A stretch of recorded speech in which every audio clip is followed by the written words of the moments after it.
Hello guys, welcome back to my channel. My name is Yasmin, and on this channel we talk about everything you need to know about traveling.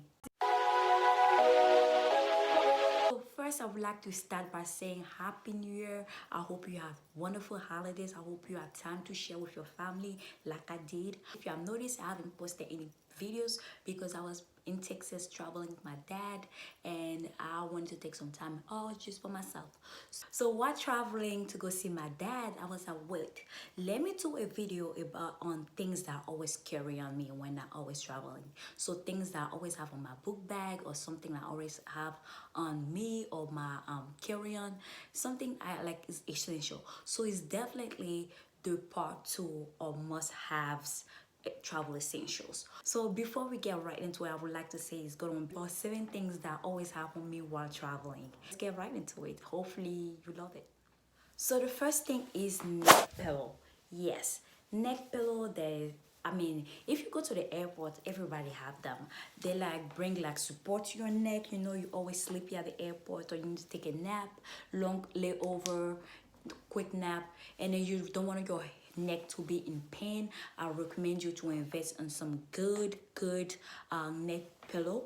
The one I have right now was given to me by my best friend, and then the thing I like about this one is like it got its own hood.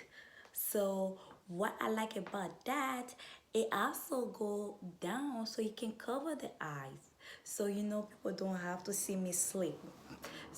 I love it. So if you travel, I think it's a must have. I mean, you're always going to take a nap, or you know, you want to rest and you don't want your neck to be in pain, so invest in some good ones.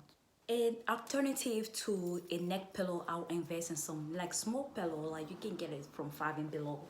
You get a small pillow, and then instead of having the neck pillow, you can just like have this one and maybe put it like on the side of the wall and they just lay on it. But I feel like the neck pillow is more practical than this when traveling. But if the kind of person that don't like them, I would say just get it like a small pillow from like 5 and below or Walmart or something like that. So yeah, that's a good alternative to it. 2, I will get a blanket. Yes, I will get a blanket. Why a blanket? Because it gets cold. I remember my first travel. My mama used to tell me it was cold. Your girl was shivering. Oh, I didn't have no blanket. The airport was cold. The plane was cold. Oh no.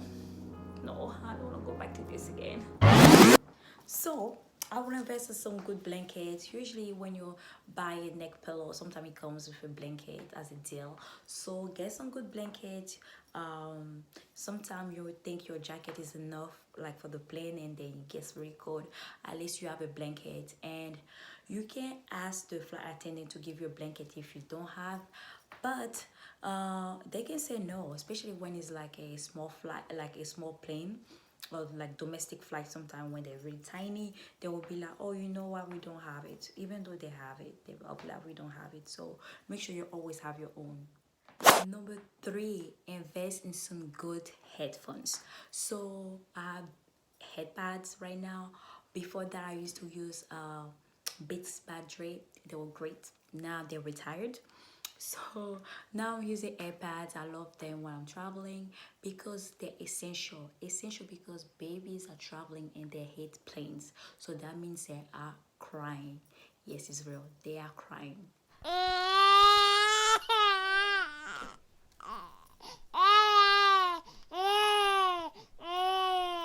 Number 4, I will say sunglasses. Yes, sunglasses. A good pair of sunglasses. I'll prefer a dark one, darker than this, but you get the point. Why sunglasses is because sometimes, think about it, you slept at the airport, or it's a long flight, you stay there, and then you wake up in the morning, you look horrible.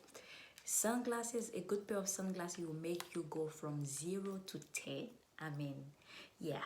And if you're someone like me that sometimes I don't want to have small conversation, I feel like sunglasses will resolve your problem, because people tend to not bother you when you have sunglasses on, because they actually don't know if you are sleeping or if you just I think they get the vibe, like you don't want to get bothered.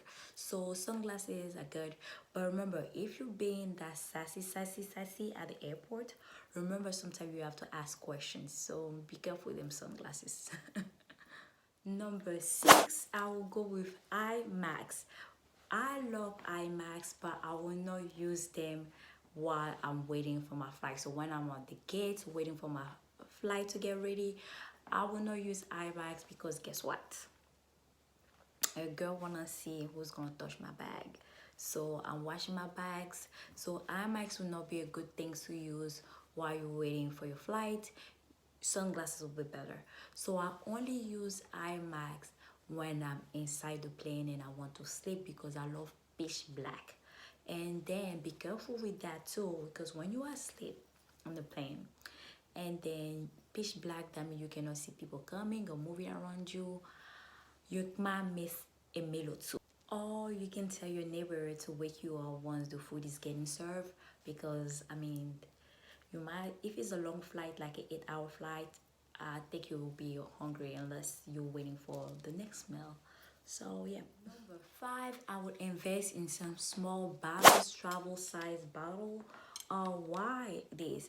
Because when you go through to TSA, you cannot go with your full bottles, full container of lotion or shampoo or spray. So I will invest in some small ones. You can get them, like you can get a pack of them in usually 4 or 5 inside, and you can get them anywhere in Walmart or Walgreens, anywhere. So I will invest in there on them if you are going through TSA and then you want your little bit of supply of your lotion, or I don't know, anything like you need this, because if they're in the full size bottle, guess what, they will throw it away. So make sure you, yeah, invest in some of this. Number seven, water bottles. I would say one or the other, like either one of them will work. Sometimes I travel with this, or sometimes I travel with, like, I just empty this one out and I travel with, because when you go through TSA, they will not let you go with a full bottle of water. So I will empty this, drink it, empty it, put on my book bag and go through TSA, so I have no issue. The only time I was able to go through TSA with a full water bottle was when I was in Europe. I was traveling, and they, what they do there, they test the water. So they take a little portion of your water, they be testing it, and then they be like, okay, you can go, because I mean they're advanced, they know a lot of people are traveling with water. And if you know anything about airports, you know water is expensive. Small bottles of water like this, you can pay $3 to $4 for it. So if I was you, I would just empty it, go through TSA and go to a water fountain and just get my water from there, and that's it. But if you're the kind of person that don't want to drink that kind of water, you can purchase $3 to $4 water. But the thing is, I'd rather drink water fountain before I drink the water in the plane. So if the water on the plane doesn't come in a full water bottle like this, I mean, I'm not drinking it. If I mean, you can do your own research on it. I'm not gonna say anything about airlines or what they do with the water, but if I was you, I would drink the water before I drink the water that they serve on the plane. Okay guys, this is the end of the video. I hope you enjoy it. If you did, make sure you go on the comments below and let me know which item you always travel with, because my favorite, I know for sure I will never forget, is my neck pillow. I love it. Even if I forget it at home, I will purchase one before I board into a plane. So let me know which one you're always crazy about. Don't forget to like this video, comment below, share with your friends, and see you next week.